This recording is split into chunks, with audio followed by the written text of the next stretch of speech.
पाठ 6. प्रश्न हेच उत्तर. ग्राहकांच्या गरजेचे विश्लेषण. विक्रीचे सादरीकरण करण्याचा सगळ्यात चांगला मार्ग कोणता? प्रश्न विचारून. अशी प्रश्न विचारून सुरुवात करण्याचा उद्देश काय?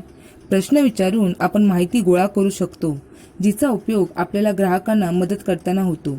आणि तितके किंबहुना त्याहून जास्त महत्त्वाचे म्हणजे व्यावसायिक पद्धतीने प्रश्न विचारून आपण विक्री प्रक्रियेतील सर्वात महत्त्वाचा पैलू म्हणजे ग्राहकाचा विश्वास संपादन करतो.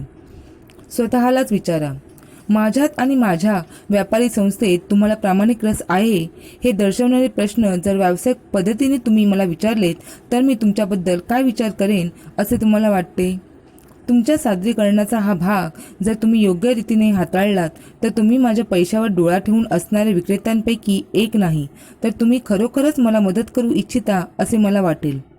प्रश्न विचारणे महत्त्वाचे आहेच, पण काटेकोर तपासणी करणाऱ्या उघड प्रश्नमालिकेला संभाव्य ग्राहकाला सामोरे जायला लावून त्याच्या खिशातून त्यांनी मेहनतीने कमावलेले पैसे तुमच्या माझ्यासाठी काढायला लावणे म्हणजे वेदनाशमकाशिवाय रूट कॅनल करणे, सहन होण्यापलीकडचे. संभाव्य ग्राहकाने त्याच्या गरजा, इच्छा, समस्या आणि त्याला कशात रस आहे यात आपल्याला सहभाग करून घ्यावे, यासाठी एक व्यावसायिक म्हणून आपण त्यांना उत्तेजन द्यायला हवे, जेणेकरून त्यांची समस्या सोडवायला आपल्या सेवेचा वापर त्यांनी करावा, यासाठीही आपण त्यांना उत्तेजन देऊ शकू.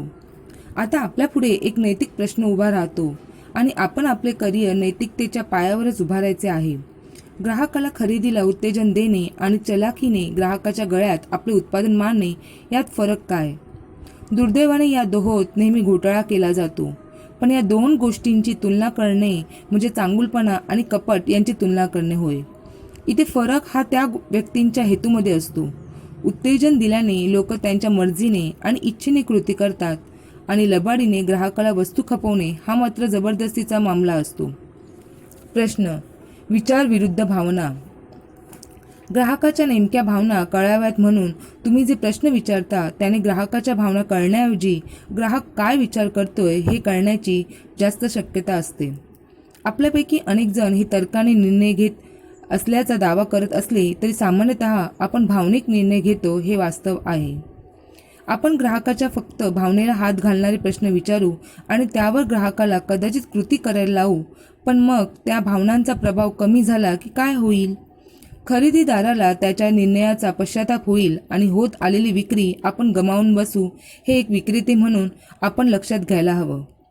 दुसरं म्हणजे जर आपण केवळ तर्कसंगत प्रश्नच वापरले ज्याची उत्तरे संभाव्य ग्राहक स्वतःच्या बुद्धीने देतो, तर कदाचित आपण संभाव्य ग्राहकांना त्यांच्या गरजेची जाणीव करून देऊ आणि आपल्या उत्पादनाची किंवा सेवेची उपयुक्तताही पटवून देऊ, पण उत्पादनाच्या लाभांमध्ये त्यांना भावनिकदृष्ट्या गुंतवणाऱ्याकडून ते खरेदी करतील ही शक्यता आपण नाकारू शकत नाही. म्हणून भावना आणि तर्क यांना एकत्र आणणे आपल्यासाठी योग्य ठरेल. भावना संभाव्य ग्राहकाला त्वरित कृती करायला लावते आणि तर्कामुळे नंतर त्या खरेदीचे समर्थन शक्य होते. भावना आणि तर्काची सांगड. समजा संभाव्य ग्राहकाच्या पैशाची बचत होईल असे उत्पादन किंवा सेवा तुमच्याकडे आहे. हे संभाव्य ग्राहकाला निसंशय पटवून दिल्यानंतर आणि तुमचे प्रात्यक्षिक आणि सादरीकरण झाल्यानंतर तुम्ही 3 प्रश्न विचारायला हवेत. आमचे उत्पादन वापरल्याने तुमच्या पैशाची कशी बचत होते हे तुम्हाला कळले का? पैशाची बचत करण्यात तुम्हाला रस आहे काय? जर तुम्हाला पैशाची बचत करायची असेल तर त्याची सुरुवात केव्हा व्हायला हवी असे तुम्हाला वाटते? ज्यांचा सामना आपल्याला करावा लागतो त्या सर्वात शक्तिशाली भावनांपैकी एक आहे भीती. तोट्याची भीती ही फायद्याच्या इच्छेपेक्षा श्रेष्ठ असते. ही जुनी म्हण तुम्ही ऐकलीच असेल. पैशाचे नुकसान होईल ही भीती दूर करून तुम्ही संभाव्य ग्राहकाला मदत करण्याचा प्रयत्न करत आहात हे उघड आहे. तुमचा पहिला प्रश्न, आमचे उत्पादन वापरल्याने तुमच्या पैशाची कशी बचत होते हे तुम्हाला कळले का? ही भीती दूर करण्याची प्रक्रिया सुरू करेल. तुमच्या संभाव्य ग्राहकाशी तुम्ही इथे भावनिक पातळीवर बोलत आहात. दुसरा प्रश्न तसा स्वाभाविकच आहे, पण तो विचारायलाच हवा. पैशाची बचत करण्यात तुम्हाला रस आहे काय? हा थेट प्रश्न संभाव्य ग्राहकाला भावनेच्या दुनियेतून बाहेर काढतो आणि तर्काच्या दुनियेत आणतो. या प्रश्नावर संभाव्य ग्राहकाने तुम्हाला केवळ हो उत्तर दिले तरी त्याच्या मनात मात्र नक्कीच मला पैशाची बचत करण्यात रस आहेच कुठलाही शहाणा माणूस पैशाची बचत करायला तयार होईल असा विचार करेल. आता तुमचे उत्पादन पैसे वाचवते हे ग्राहकाला मान्य आहे आणि मला पैसे वाचवायचे आहेत अशी भूमिकाही त्यांनी घेतली आहे. जर तुम्हाला पैशाची बचत करायची असेल तर त्याची सुरुवात केव्हा व्हायला हवी असे तुम्हाला वाटते? हा तिसरा प्रश्न ताबडतोब कृतीची मागणी करतो. तसेच ताबडतोब कृती न केल्यास कदाचित अधिक नुकसान होऊ शकते याची भावनिक आठवणसुद्धा करून देतो. जर तुमचे उत्पादन किंवा सेवा आरोग्याला हितकारी असेल तर अशाच प्रकारचे 3 प्रश्न तुम्ही विचारू शकता.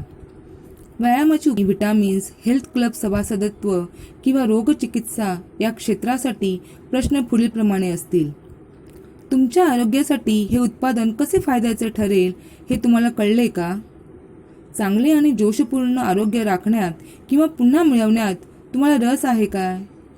सध्या परिस्थितीत ज्या आरोग्याची तुम्हाला इतकी काळजी आहे त्याची योग्य निगा राखायची सुरुवात केव्हा व्हायला हवी असे तुम्हाला वाटते?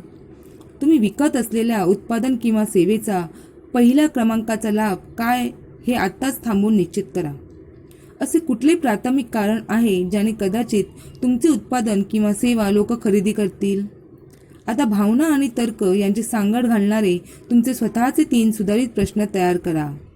माझ्या उत्पादनाची प्राथमिक लाभ, माझे उत्पादन आणि सेवा इतरांसाठी काय करते? मी तयार केलेले 3 सुधारित प्रश्न. डॅश हे तुम्हाला कळले का? डॅश यात तुम्हाला रस आहे काय? डॅश असे तुम्हाला वाटते? जर तुम्ही हे प्रश्न लिहायचे कष्ट अजून घेतलेले नसतील तर मी तुम्हाला काही प्रश्न विचारू इच्छितो. भावनेची आणि तर्काची सांगड घालणे कसे उपयोगी पडेल हे तुम्हाला कळले का? जास्त विक्री करण्यात तुम्हाला रस आहे काय? जास्त विक्री करायला सुरुवात करायची वेळ कोणती असे तुम्हाला वाटते? प्रश्न विचारण्याची योग्य प्रक्रिया. सद्य ग्राहक आणि संभाव्य ग्राहकांच्या गरजा आणि इच्छा शोधायला 3 मूलभूत प्रकारचे प्रश्न आपल्या उपयोगी पडतात आणि सर्व प्रश्न भावनिक किंवा तार्किक या 3 प्रकारातच मोडतात. मुक्त प्रश्न.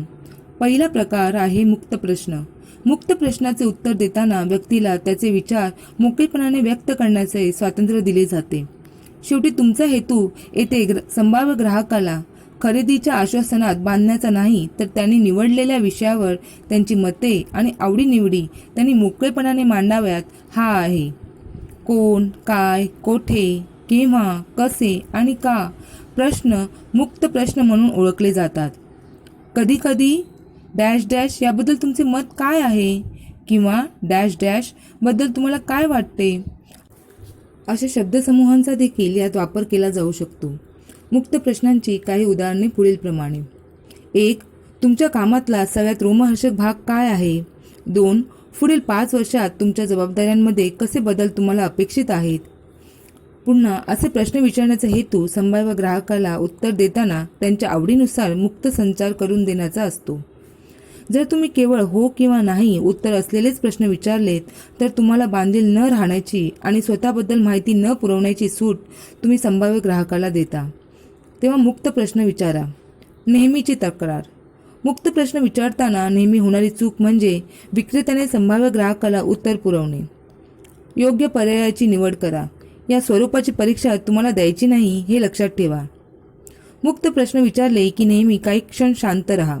याने तुम्ही किती अस्वस्थ होत असलात तरी व्यावहारिक आणि बुद्धिमान उत्तरे देण्यासाठी त्या व्यक्तीला थोडा अवधी देणे आवश्यक असतो. तुमची परिस्थितीजन्य समज दर्शवणारी आणि तुमच्या अवस्थेवर आधारित उत्तरे सुचवणे कृपया टाळा. साचेबंद प्रश्न. दुसरा प्रकार म्हणजे साचेबंद प्रश्न. मुक्त प्रश्नांची आखणी जर संभाव्य ग्राहकाच्या विचारांना मुक्त संचार करू देण्यासाठी केली असेल तर साचेबंद प्रश्न हे ठराविक साच्यात एखाद्या बाबी संदर्भात स्पष्टीकरण किंवा विस्तृत माहिती मिळवण्यासाठी आखलेले असतात. डॅशबद्दल तुम्ही मला अधिक काही सांगू शकाल का? किंवा हे तर फारच मजेदार आहे, म्हणजे तुम्हाला काय म्हणायचे आहे अशा शब्दसमूहांचा यात वापर केला जाऊ शकतो. साचेबंद प्रश्नांची काही उदाहरणं पुढीलप्रमाणे. 1. या व्यापारी संस्थेतील इतर विभागांच्या तुलनेत तुमचा विभाग किती मोठा आहे? 2. तुमचे ध्येय जास्त नफा कमवण्याचे आहे तेव्हा तुमची व्यापारी संस्था या अतिरिक्त नफ्याचा वापर कसा करेल? हो नाही प्रश्न. तिसरा प्रकार आहे हो नाही प्रश्न. या प्रश्नांना थेट उत्तर अपेक्षित असते, परंतु या प्रश्नांचा वापर आपण तेव्हाच करू जेव्हा आपल्याला आधीच उत्तर माहीत असते. आपण मोठेपणाचा आव आणतोय असा गैरसमज या प्रश्नांचा जास्त वापर केल्याने होऊ शकतो. हा धोका या प्रश्नांच्या बाबतीत संभवतो. सोपे होऊ नये प्रश्न तयार करताना स्वतःच्या शब्दात आणि स्वतःच्या व्यक्तिमत्वाच्या साच्यात तयार करा. 1. यामुळे तुमचे पैसे वाचतील याच्याशी तुम्ही सहमत आहात काय? 2. तुमच्या लक्ष्यासाठी माझा प्रस्ताव अनुकूल आहे का? अशा प्रकारच्या प्रश्नांमुळे तुमचा प्रस्ताव स्वीकार्य आहे का आणि विक्री प्रक्रियेत तुमची किती प्रगती झाली आहे हे पडताळून पाहता येईल. या प्रश्नांना मिळणाऱ्या उत्तरांमुळे संभाव्य ग्राहक खरेदी करेल की नाही ते कळते. म्हणून काही प्रशिक्षक या प्रश्नांना व्यवहार पूर्तता चाचणी असेही संबोधतात. उपेक्षित साधन. विक्रेत्याचा आवाज हे त्याचे सगळ्यात महत्त्वाचे आणि कमी विकसित साधन आहे. समाजातील केवळ 5% लोकांचा आवाज हा नैसर्गिकप्रमाणे श्रवणीय असतो. याच्याशी बहुतेक संभाषणतज्ज्ञ सहमत आहेत. पण इतर सर्वांना प्रशिक्षित करणे शक्य आहे. कसे? हे वाचत असतानाच एका खोलीत जा आणि हे केवळ मोठ्याने वाचू नका, तर तुमचा आवाज रेकॉर्ड करा, असं मी तुम्हाला सांगेन. आपला रेकॉर्ड केलेला आवाज ऐकताना स्वतःला पुढील प्रश्न विचारायला विसरू नका. मी या व्यक्तीकडून वस्तू खरेदी करेन का? जे प्रश्न तुम्ही 100 वेळा विचारणार आहात ते रेकॉर्ड करायला मी तुम्हाला उत्तेजन देईन. आणि जर तुम्ही खरे व्यावसायिक असाल, ज्याची मला खात्री आहेच, तर तुम्ही नेहमीची उत्तरे आणि हरकतींसाठी आवाजात योग्य चढ उतार ठेवण्याचा सराव कराल. ग्राहकांना उत्तर देण्याचा सराव करताना टेप रेकॉर्डचा वापर करून तुम्ही तुमचा आवाज विकसित करता आणि तुमच्या मन वळवण्याच्या कौशल्याला धार काढता. एक परिपूर्ण व्यावसायिक होण्यासाठी हे दोन्ही महत्त्वाचे टप्पे आहेत. मुलाखत की उलट तपासणी. स्वतःच्या शब्दांचा वापर आणि स्वतःच्या व्यक्तिमत्वाच्या साच्यात काम करणे हे तुमच्यासाठी फार महत्त्वाचे आहे. हे उघड असले तरी तुम्हाला सांगणे मला महत्त्वाचे वाटते. खटला चालवणाऱ्या वकिलाप्रमाणे नव्हे, तर प्रेमळ समुपदेशकाप्रमाणे प्रश्न विचारून पडताळणी करून ग्राहकांच्या गरजा आणि इच्छांचा शोध घेणे तुमचे काम आहे. संभाव्य ग्राहकामध्ये तुम्हाला खरा रस आहे का? तुमचे प्रश्न तुमच्या चर्चेवर आधारित आहेत का, की तुम्ही तुमच्या ठरवलेल्या प्रश्नावलीनुसारच प्रश्न विचारत आहात? आधीच्या उत्तरांना विचारात न घेता पुढचे प्रश्न विचारणाऱ्या मुलाखतीच्या कार्यक्रमाच्या टुकार सूत्रसंचालकापेक्षा जास्त उद्वेगजनक काही असेल तर ते म्हणजे हीच गोष्ट करणारा विक्रेता.